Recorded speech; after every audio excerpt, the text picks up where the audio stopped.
you done now? As they said in the film, Back to the Future, where we're going, we don't need roads. Oh, Brad, what have you done now?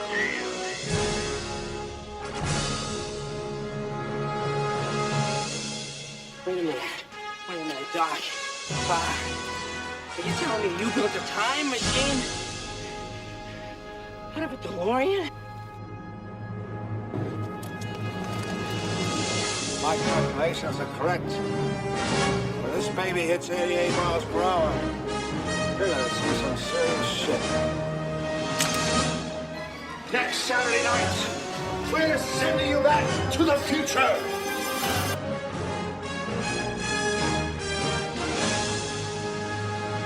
Hello, everyone, and welcome to Back to the Future, the podcast, the only podcast looking back in time at the greatest film trilogy of all time, Back to the Future. I am your friend in time, Brad Gilmore.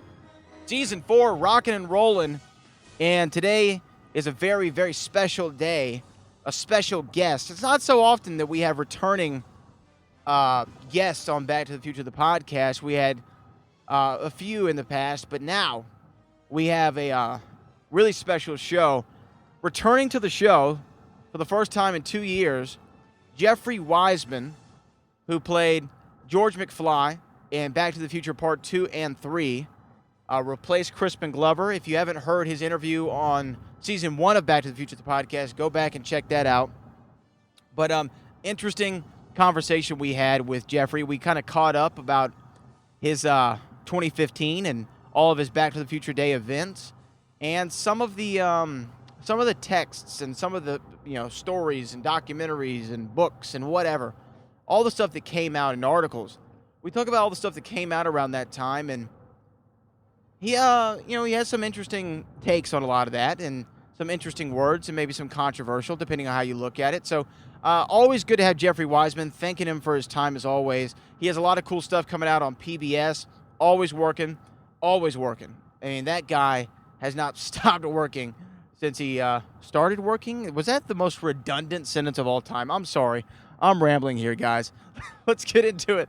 Let's get into Jeffrey Wiseman here on Back to the Future, the podcast, Season 4. Enjoy.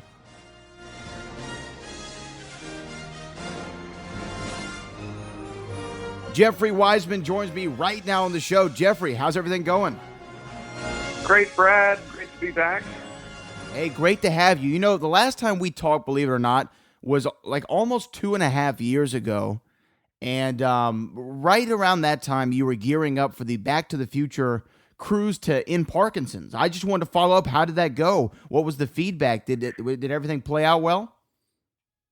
It went pretty well. We had about 50 plus passengers with the Back to the Future part of the cruise, and we joined forces just before we sailed with the Star Trek cruise. So we had another 100 Star Trek fans plug into our events. And as I may have mentioned, we put together a band made up of cast members from the Back to the Future series called Mr. Fusion. And on the last night of the cruise, we had a really unforgettable Enchantment Under the Sea dance. And everyone had really the time of their lives. Not only was the cruise wonderful, but all through it, we had these events where we had one-on-one interviews and panels with the cast and crew members that I brought on the cruise. And then with the Enchantment Under the Sea dance and the auctions that we put on, we raised about $10,000 for the Parkinson's Foundation, for Michael's charity. Just phenomenal. I mean, those are the kind of things that, definitely make my heart smile. My grandmother suffered from Parkinson's disease, so it's something that I always love to hear these events going on and trying to find a cure, and I hear that we're close. Hey, I know you also have a couple other things that you're doing that I want to touch on before we dive into the conversation. You're actually going to be in a play coming up here to benefit the homeless shelters and other charities and celebrate Robin Williams. You're playing the role that he played, Perry, in The Fisher King. Is that right? Yeah, it's a stage adaptation of The Fisher King. We're only doing 5 performances, and as you mentioned, it's a fundraiser for some of Robin's favorite charities, and then also there's raffles for the audience to purchase, and whoever wins that raffle gets $1,000 to give to their favorite charity. So it's hopefully win-win for a handful of charities, and to celebrate also the legacy of Robin. It's been, as of just a couple days ago, 3 years since his passing, and it still hurts in so many fans and friends' hearts that we want to keep celebrating Robin's legacy. Obviously one and of the most... it'll be performing in San Francisco at the Magic Theater, where the late great Sam Shepard debuted a lot of his shows.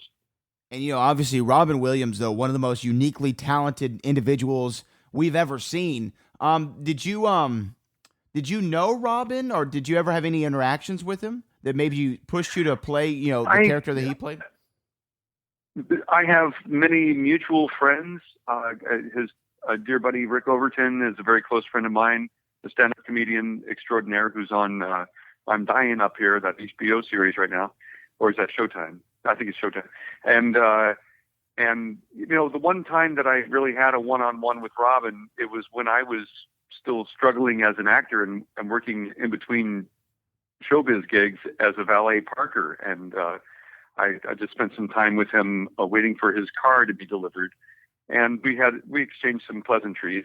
I was a bit intimidated because all my life, or at least since I was a teenager, people were comparing me to Robin. I always got, oh gosh, you should be on that Mork and Mindy. You remind me so much of that guy, because I've always been kind of a goofball and class clown, and so finally meeting him one-on-one, I was a little tongue-tied.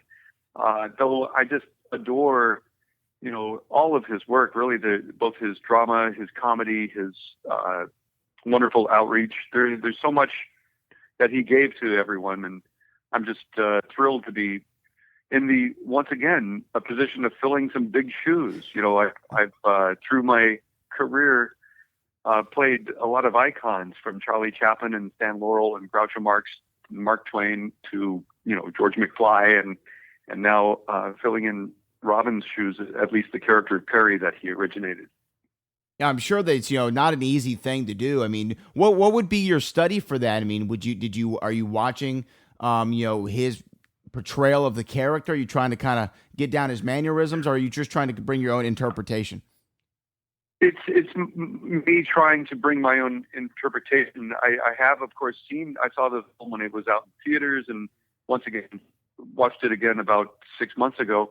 But I can't really try to do an imitation of him, but just be inspired by what he did, and then bring my own thing to it, because the role is very well written, and I've got to bring all the tools that I've gotten and my own timing, pacing, and characterization and such. I mean, there are a lot of things that are naturally, people are going to say, oh, that was just like Robin. I've already got that in rehearsals, and I'm very flattered, but I'm also trying to elevate and jump off and go be inspired to new levels and new discoveries in the role. Yeah, and I think that's the way the right way to go about it. Try to put your own spin on it, and also pay tribute to the amazing Robin Williams. Another charitable thing that you're doing is you are playing in the Fallen Angels Celebrity Golf Tournament to benefit the California Highway Patrol. I hope you have your Ortho Lev ready. Tell us a little bit about that event. Yeah. I was actually approached by the gentleman who organizes that for the California Highway Patrol a couple of years ago, and I thought I could do it at that time. And then I had a conflict of a movie shoot, and I couldn't do it, but I referred Don Fullilove, who played Mayor Goldie Wilson in the Back to the Future movies. And Don told me what a great time he had doing that, and what a great cause it is, which I knew already. And it just turns out this year it looks like I can make it. So we have Don Fullilove is returning, as far as I know. It looks like Harry Waters Jr. might be coming. Mark McClure, who played Dave McFly and Jimmy Olsen in the Superman movies, and has a great cameo in a big secret project I can't talk about yet, but it'll be pretty soon out here. And then David Naughton, couple of other really great celebrities will be there, and it's all for the great cause of raising money for the families of the fallen CHP officers. I'm not a great golfer, so I'm hoping that no one's going to be scrutinizing my backswing and my hooks and my slices, Yes. because there'll be plenty of them. But it's once again, it's a charity, and we'll also be doing, I believe, a fundraiser in Woodland at a theater where screening of Back to the Future will be taking place, and a Time Machine DeLorean will be there for photo ops with the cast members that'll be there. Oh man, that'll be awesome. That's awesome. So I'm definitely going to share all these links. They'll be in the show notes for this show, and then also we'll put them on social media. A lot of charitable causes you're doing, Jeffrey Weissman. You mentioned somebody that I'd love to talk to you about. I just got the opportunity to talk to Harry Waters Jr. not too long ago, maybe a week or two ago, and what a pleasant individual he is. Just a guy who you can tell he loves what he's doing and loves life. Did y'all have a lot of interaction when y'all were doing Back to the Future 2? Because I know he was just in the one scene, and that was the Enchantment Under the Sea dance, which I'm sure you had to fill in for. Did y'all get to know each other on set in Back to the Future 2? Well, we were at that point, we were working really hard. We were working all night long for 2 weeks on that scene in particular. I was, of course, out in the parking lot knocking Biff out again, and there at the Enchantment Under the Sea dance, getting Lorraine a kiss and recreating all those scenes from the different angles that we needed for part 2. And Harry and I didn't have a lot of interaction. We nodded and passed and said pleasantries, but it wasn't until some of these cast reunions that I've gotten to know Harry. And as you say, he is a gem of a human being. He's a really fantastic, sweet, giving man who, he's a professor, and he's actually coming out to California from the Midwest where he lives to direct a show here locally. So I get to spend some more quality time with Harry. He came on the cruise and is, as you say, just a delight and loves life. And it's really exciting to know that Harry has a history of some really fine theater behind him. He was in the workshop production of Tony Kushner's Angels in America in San Francisco, in fact. And just to know that he was part of that legendary production is a thrill for me, loving great theater as I do.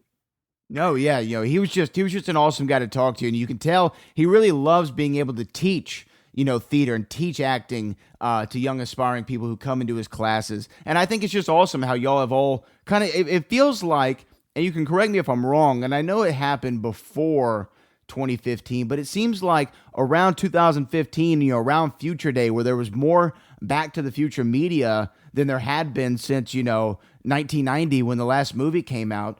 It seems like everybody kind of all got together and really started to get to know one another. How was that time for you around October 2015 when, Back to the Future is everywhere? They did the cover of the USA Today. They did so many things, the Pepsi Perfect. They were on Jimmy Kimmel as Doc and Marty. I mean, how was that time for you?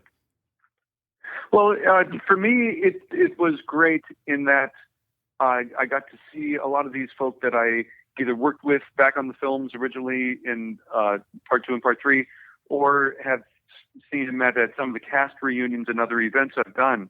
When the films came out there in 89, 90, 91, I wasn't included in a lot of the premieres and fundraiser events that took place because the studio and producers were actually trying to keep me kind of a secret. They had already advertised in all the Hollywood press that all the original cast members were coming back to reprise their roles. And I had, I was kind of in the middle of that mess between Crispin and the producers.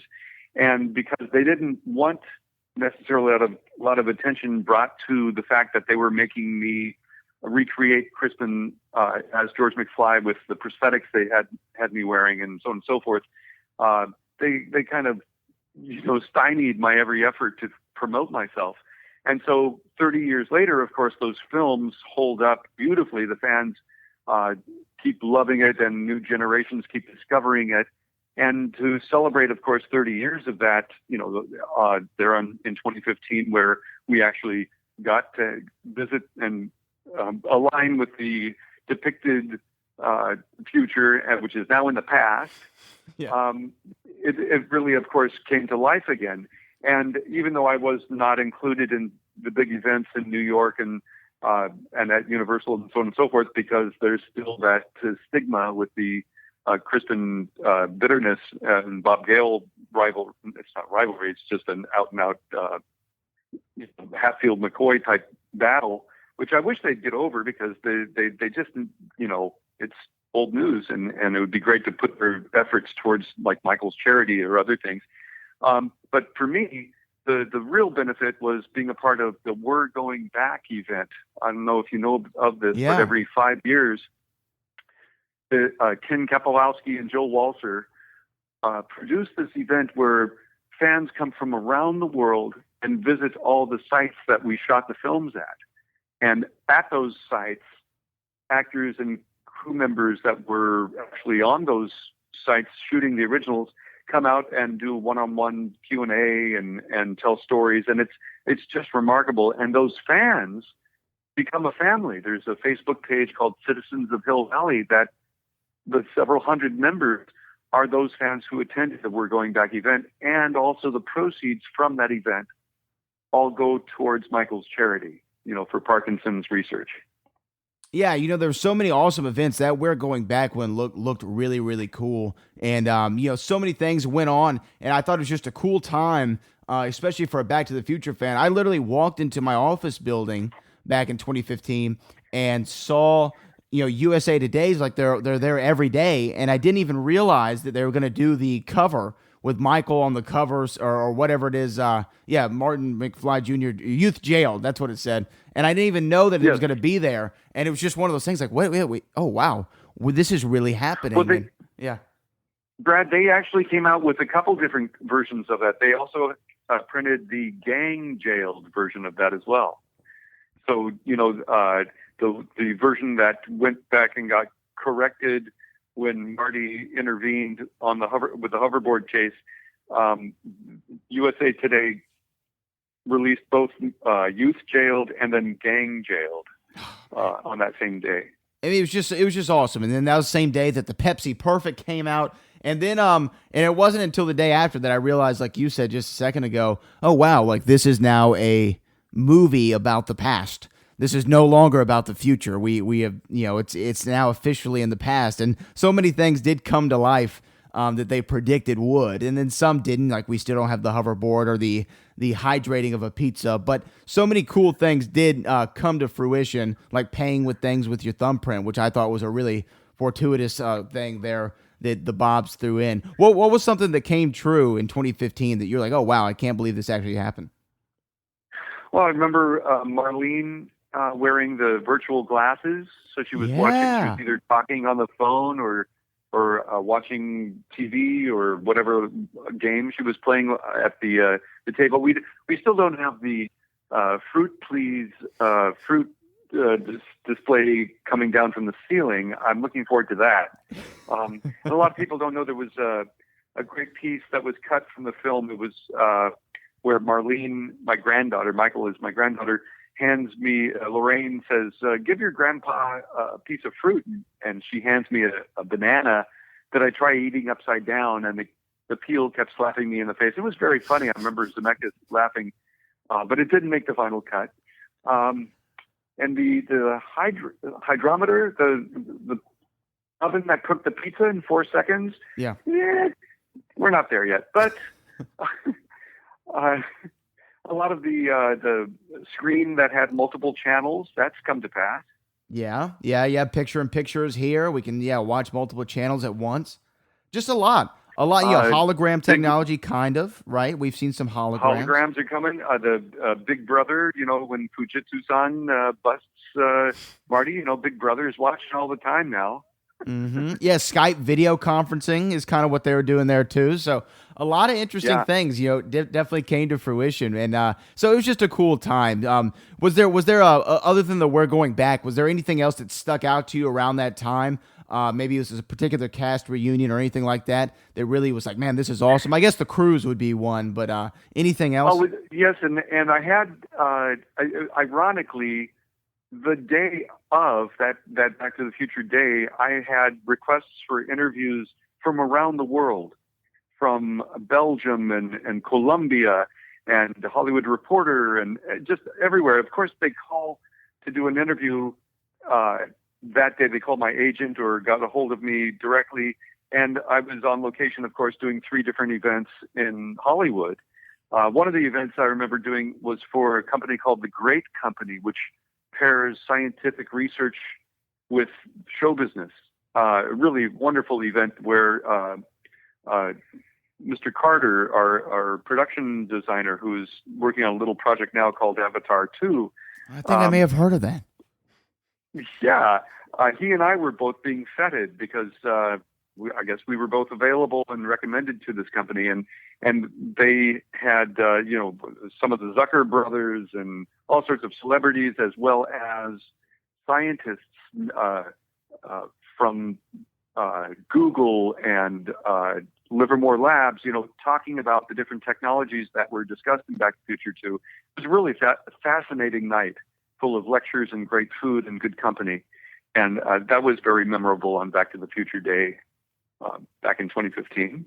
Yeah, I always loved watching those shows. I think on History one time they had something like those called like Batman Tech. And it was like the science of Batman and like, could these things actually, come to fruition and be practical uses. I think that I'd love to see if they did a Back to the Future Tech and really show the science behind a lot of these things and see if we could really, time travel or if we could make flying cars or hoverboards. I think that would be that's a great idea. Yeah. Yeah, and I think that I know they have some hover technology now that I've seen. I saw in that what is it? What was there was a documentary that came out around the same time that's on Netflix now, Back in Time, and they showed something on there. Time, yes, I'm in that. Yes, you are. You are in that. I'm in that, and the heart of that is the lovely story of my friends Terry and Oliver Holler, who built their own time machine and have traveled the world literally in that.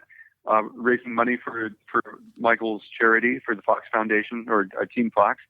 And then there's a company there in Silicon Valley that's got their hoverboard to work on a copper surface. You have to have the metal track to make it propel with magnets. And flying cars were actually around. I saw a flying car that came out of the late 1950s that was in the automobile and flight museum in San Diego that burned down a number of years ago. But it was a car that had wings that actually folded and rode on top of the car, and then the car's wheels retracted and it became a boat. It was a car boat plane all in one, and it was invented back in the 1950s.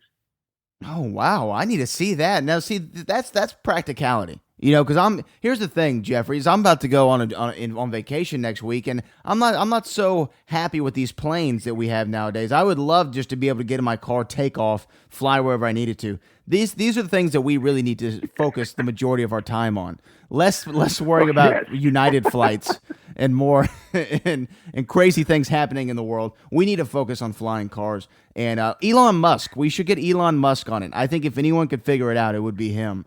Yeah, so he'll open the technology to everyone, and we need open technology on getting along. After this crazy stuff that's going on with civil rights yet again, we just need technology and compassion together, working together. I'm here in Texas, and there was I was driving on the highway the other day, kind of in a little bit of a rural part of Texas, and I saw a sign that I just absolutely loved. It said, can we forget about this whole president thing and all just promise really, really hard to be cool to one another?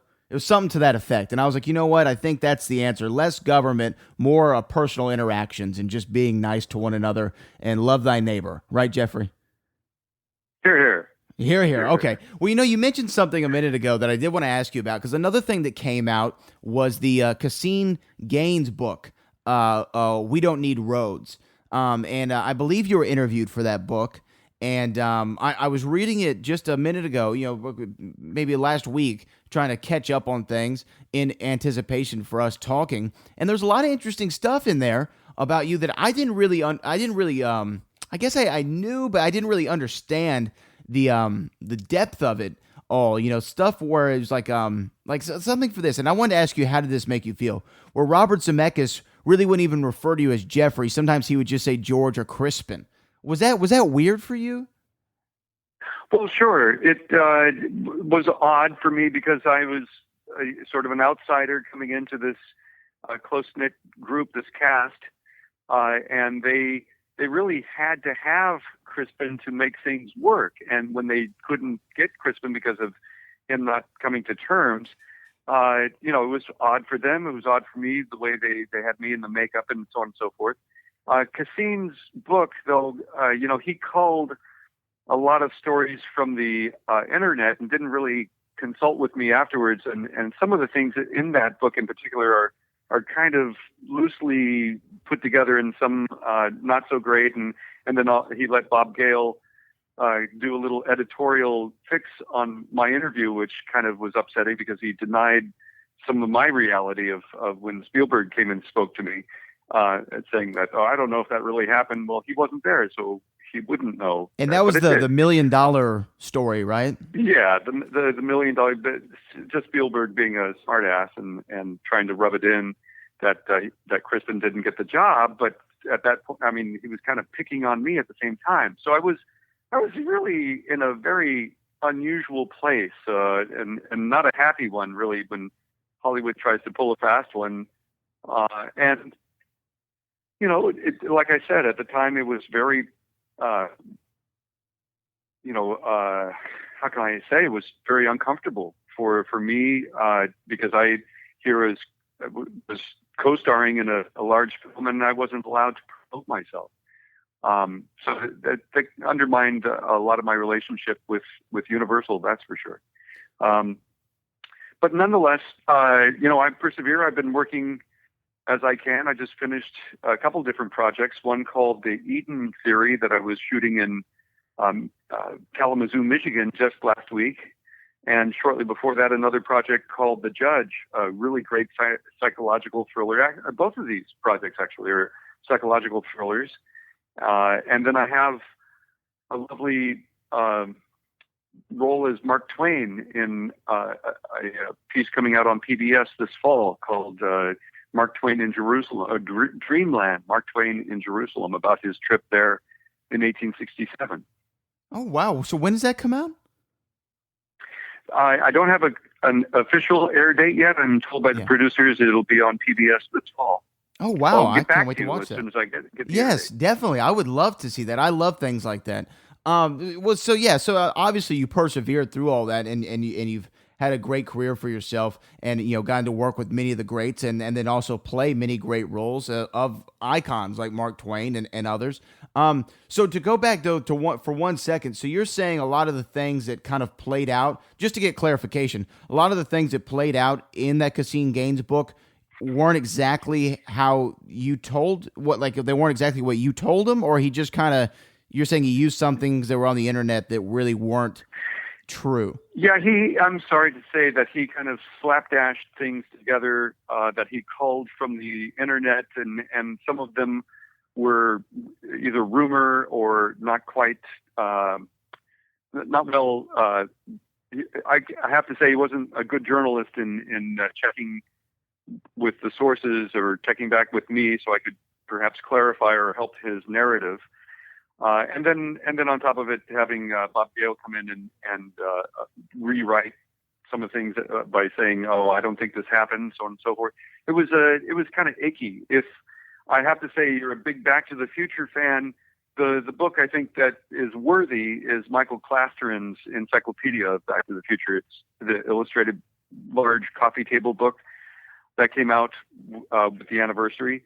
It is just chock full of wonderful things, photos, all sorts of posters. He recreated some fantastic things, from the Jaws 19 poster to Doc's letters. A lot of the information in it will blow your mind. Example, the casting director's call sheet for the auditions. Did you know that Johnny Depp auditioned to be George McFly? To be George McFly? Yeah. Wow, I thought he may have been auditioned for Marty, but for George, no, I had no idea. I had no. Yeah, That's Johnny came in crazy. and auditioned. They had when Chris Lloyd, didn't get back to them about the script. When the story is that Chris Lloyd got the script and wanted to do a stage show with Colleen Dewhurst at the time, threw it in the trash. And when he didn't get back to casting, they were looking at Dudley Moore and John Lithgow and Jeff Goldblum for Doc Brown. Wow. And Can you imagine what the film would have been like with Dudley Moore and Eric Stoltz, Can you imagine, though, a situation to where we had Back to the Future that was Jeff Goldblum as Doc, Johnny Depp as George, and Eric Stoltz as Marty? I mean, that's just kind of one of those really strange things. It could have happened in an alternate universe. It may have. It definitely may have. Jeffrey, I always wanted to ask you, we talk a lot about Back to the Future 2, obviously the film that you are more prominently featured in, but you're also in Back to the Future Part 3. I wanted to ask you, what do you think about Back to the Future Part 3? Because I ask you that because a lot of fans, from my conversations and my readings online and all kinds of things, a lot of fans seem to think that that's the one where it really, the Back to the Future franchise just went off the rails and jumped the shark, and it's their least favorite. But honestly, there are some times, and I know the first one's perfect, and the future stuff in the second one is awesome, but there are some times where I just love the romance of the West and Doc Brown's, love story with Clara Clayton and all that stuff. What do you think about Back to the Future Part 3? And where does it rank for you? Well, I pretty much concur. I mean, if you look at the series, Part 1 is George's story. Part 2 is Marty's story, and Part 3 is Doc's story. And when they were making Part 1, I was doing a Western with Clint Eastwood called Tail Rider. And I've always loved Westerns. And when Part 3 came out, one is, of course, you can't really beat it. It's, I think, the best of the three. But I liked Part 3 actually better than Part 2 because there's so much fun going on in it. And, some of the characterizations are a little heavy-handed. The acting isn't as good as it could be, but there's so much fun going on. You can't help but enjoy yourself. And the art direction, everything is just really terrific in Part 3. I adored it. I don't know if you knew, but the role of Seamus in Part 3 was originally to be played by Crispin. And as if Michael didn't have enough to do, they gave that role to him. When Crispin didn't come back, I didn't get it because I didn't look like any of the McFlys without that heavy makeup on.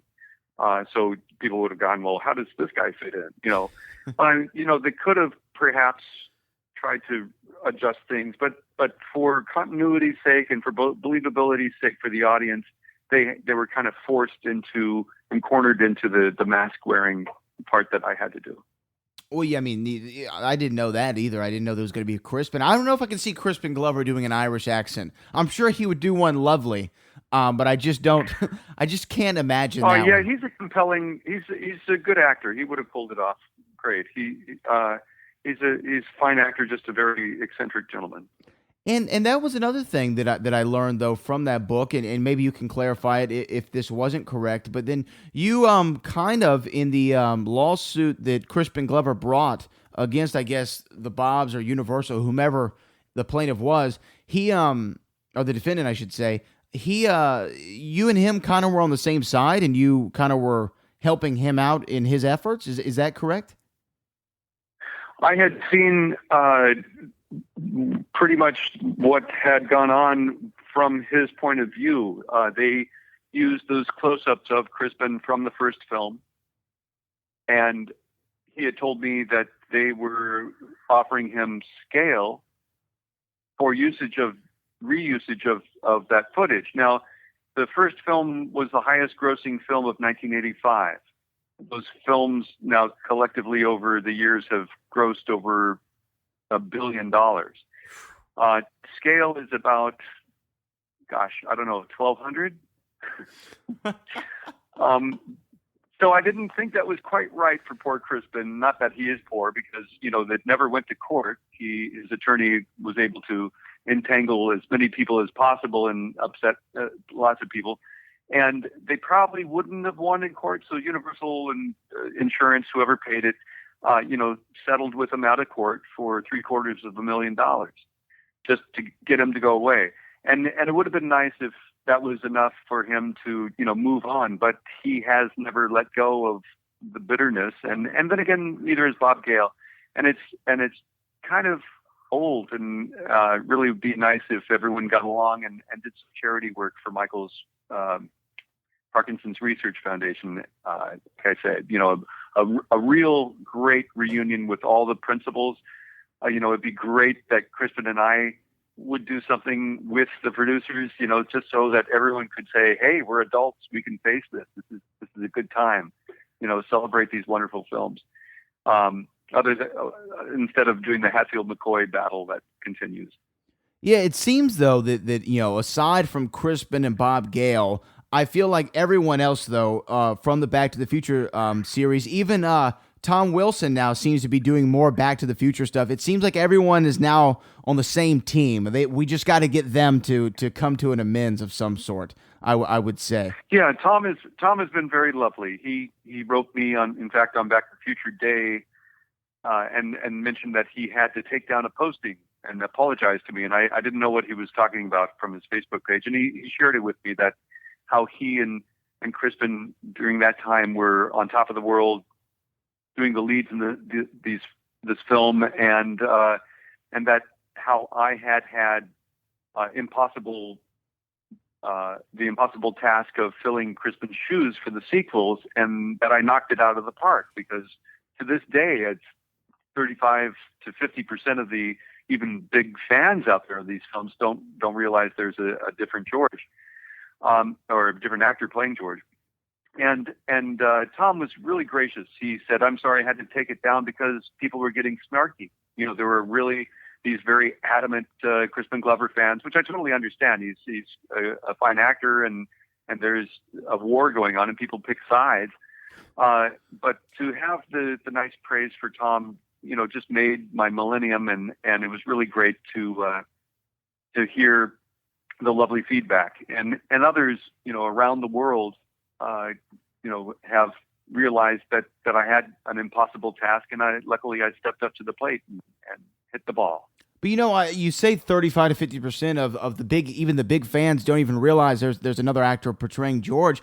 I think that's probably also in some way the ultimate compliment to your performance, right? I mean, the fact that you were seamless in this impossible task to where they couldn't even really tell. Well, I had a lot of support. Zemeckis and Cundy and the producers all knew that things had to be just so. So I was given a lot of time to study the original films and get the physicalizations. I've studied all my acting years on really grounding characters in physicalization, doing imitation where needed, especially when I was playing characters like Stan Laurel and Charlie Chaplin and Groucho Marx. And I took the time to get what he said already was pretty strong, leading often with his upper body and forehead and physicalization and the awkward tempo and all these great things with his voice, hey, the breathiness and the movement with his hair, it was all laid down for me. So my task was basically to recreate that and then add onto it when I could. As old George, I wasn't given a great deal of opportunity, but when I was able, I could sneak a few things in, like when Michael as Marlene answers the door and he's in those orange hot pants, I thought it gave him a pumpkin-looking butt, and that's how the line how his granddad's little pumpkin came from. Oh man, Michael J. Fox was a pretty good-looking chick. He pulled off he was a pretty good-looking girl. Oh, they had him in a much better-looking wig the first time around. I don't know why they gave him the bangs finally, but anyway, it's really lovely to see these films continue their life, and I'm sure they'll carry on after we're all gone. And I hope that for the sake of everyone involved, that they're not remade. They really are unto themselves a great complete trilogy. Yeah, I started reading a lot of those things about the, I think Robert Zemeckis said, "Over my dead body, will there be more Back to the Future sequels?" But, inevitably everything seems to get remade. But I hope Universal says, you know what? We did this one really, really good the first time around. I don't think it would benefit anybody. And you talk about if fans are so much at war over a different actor portraying George McFly and Crispin Glover and Bob Gale and that whole Hatfield McCoy thing you referenced. Imagine how up in arms the Back to the Future community would be if they remade Back to the Future. I think it would be a disaster. Well, it may be, there may come a time where the studio, which probably is the ultimate owner, chooses to do it if they think there's enough money in it. I just hope their integrity either keeps them from doing it, or they do a really fine job. If example, a part 4 should be ever made, it probably should be about Doc's kids or some other bit where all the original players get some little cameo, and it's a celebration of those first 3. Nostalgia, has a lot of weight. Yeah, I agree with you. Now, if they're talking about a continuation and kind of an offshoot, a spin-off type thing, I think that they could maybe pull that off. It'd be still a tall task, but I think the audience would be more receptive to that than a downright remake. Jeffrey, you've been so generous with your time. You've been so generous over the last 2 years since we first got into contact. A lot of people don't know you helped me get a couple of guests on this show in the early on. So I thank you for everything that you've done. That PBS thing with Mark Twain, you have to keep me in the loop on that because I am really excited to see that. That sounds something really, really awesome. And good luck on the golf tournament. I hope you don't throw your back out on the golf course. Thank you. I'm just going to keep an eye out for those flying cars falling out of the sky. Jeffrey Weissman, Brad, thank you so really much. Great to be back on. All right, thank you. You have a great day. You too. Be well.